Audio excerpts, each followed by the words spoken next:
कौसल्या सुप्रजा रामपूर्वा सन्ध्या प्रवर्तते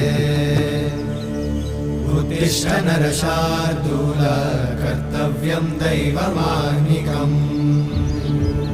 उत्तिष्ठोत्तिष्ठ गोविन्द उत्तिष्ठ गरुडध्वज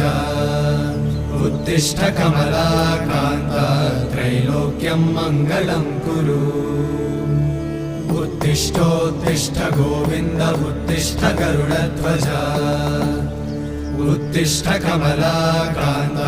त्रैलोक्यं मङ्गलं कुरु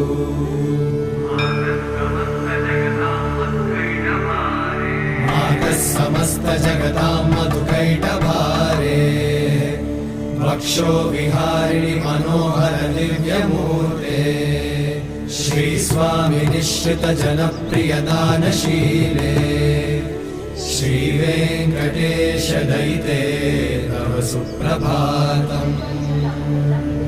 तव सुप्रभातमरविन्दलोचने भवतु प्रसन्नमुखचन्द्रमण्डले विधिशङ्करेन्द्रवनिताभिरर्चिते वृषशैलनाथ दयिते